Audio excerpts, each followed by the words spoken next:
Hey guys, welcome back. Newscaster News 4 here, and today I thought that I would give a season preview of my favorite team, if you guys did not know, the Detroit Lions. It's been rough being a Lions fan, obviously. You think 0-16, and the fact that they've only won one playoff game since 1957, and I don't think they're going to win another one this season. And I'll get into that a little bit later. But first, let's talk about the team a little bit. I'm going to start out with my favorite position in all of sports, and that is the quarterback position. And the Lions are not quite set right there. Matthew Stafford is inconsistent. I like him, but he needs to play better. And he was overly reliant on Calvin in the past, and we'll see how he does without him, but I actually think he'll be better without Calvin. Kind of like Cam Newton this year with Calvin Benjamin. On 2015, I should say. Cam spread the ball out to his other receivers, while in 2014, he was just throwing it up to Benjamin, and Cam played a lot better in 2015. So, I think Stafford, that'll have the same effect on Stafford. He'll play better, I think, without Calvin. But I do think that the receiving core does need an upgrade. I guess the signing of Marvin Jones is okay, but I was really hoping the Lions would draft Laquan Treadwell at number 16 instead of Taylor Decker. I like Taylor Decker. I think he'll be good at left tackle.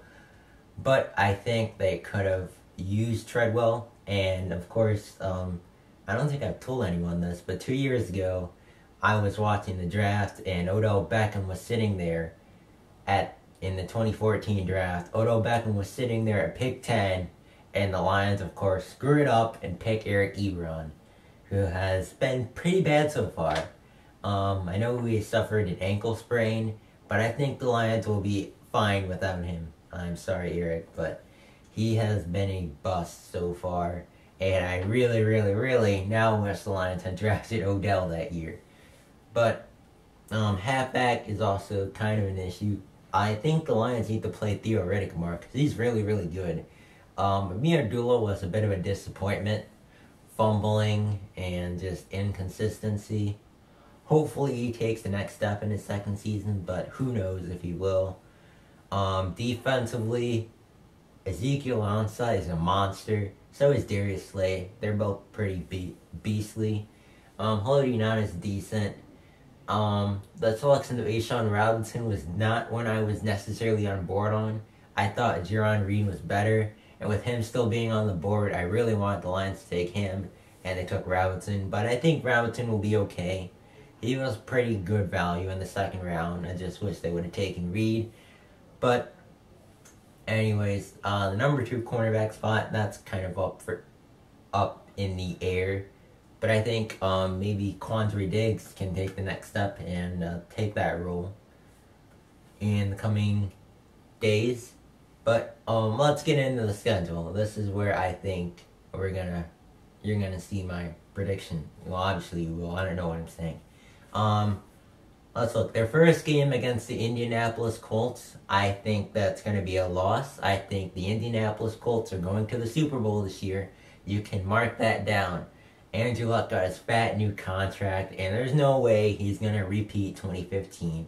Look, every quarterback has had a down year here and there, so I don't think Andrew Luck is going to play as badly as he did in 2015. In fact, I think he's going to take his play to a new level, and he's going to single-handedly carry the Colts to the Super Bowl. Mark that down. The Titans, I say that's a win. I've heard from Sports Fan Entertainment that the Titans are supposed to be pretty bad this year. So I'm going to give the Lions the benefit of a doubt, give them a W right there.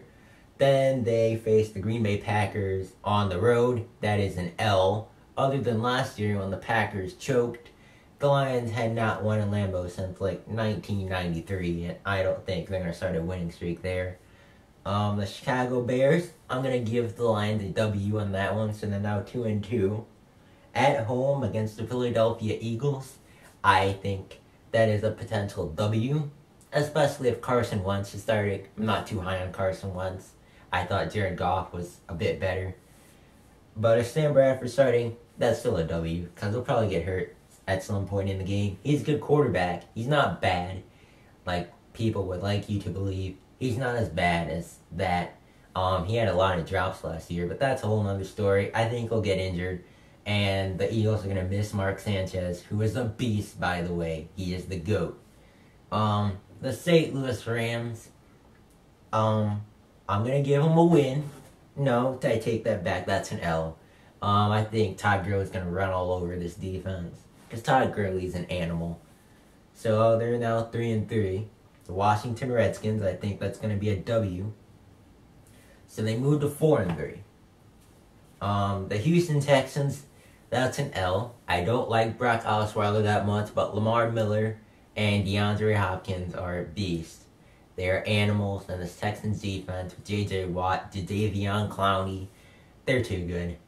They're going to smother Matthew Stafford and probably make him throw like 5 interceptions. I don't know. Minnesota Vikings, that's an L. I think the Vikings are going to do big things this year.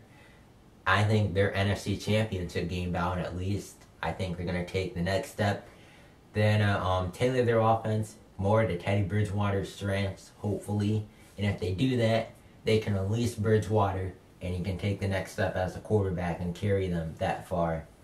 The Jacksonville Jaguars, I think that is an L. Even at home, the Lions will probably choke there. So, let's see what they're at now. They're at 4-6. And the Minnesota Vikings at home, I think that's another L. So now they're sitting at 4-7. The New Orleans Saints, I think that's a W. So they're sitting at 5-7. The Chicago Bears at home, I'll give them a W, 6-7. New York Giants on the road, I think that's an L. So 6-8. I think the Giants will also be doing big things with all their defensive free agent acquisitions. I think they're also possibly, at least in the playoffs, possibly NFC Championship game bound as well. The Dallas Cowboys on the road, I think that's an L, 6-9, and the Green Bay Packers at home. I think that is going to be another L, so that's 6-10. And maybe I'm being a little bit hard here. I could see 6-10. I can also see 8-8. But I don't see anything better than 8-8. I think maybe you could give them the Rams game, and you can give them, I don't even know, maybe the Saints game or the Jaguars game, but I don't know. I think it's going to be another rough season as a Lions fan. Another season where the team underachieves, and Jim Caldwell probably will get shown the door. It's not the best outlook to have as a Lions fan, but I am a very pessimistic Lions fan, I remember 2013 when they were leading the division and the Packers and the Bears had lost Aaron Rodgers and Jay Cutler until week 17. And of course the Lions choked away their division lead and finished like 7-9 on the season. I remember that. I also remember 2012 when they were 4-4 and they lost their last 8 games down the stretch. I remember all of this. And I remember last year, they started out the year 1-8 somehow. I don't know how that happened. And if you're wondering, I am definitely very salty at the NFL for screwing the Lions out of that 2014 wildcard game. I am still salty about that. The Lions should have won that game. But that's another story. I hope you guys enjoyed this. I will be starting up my Madden 17 Detroit Lions franchise. I am doing that as soon as the game comes out. And I should be posting videos more frequently here in the future. So thanks for watching, and I'll see you guys later.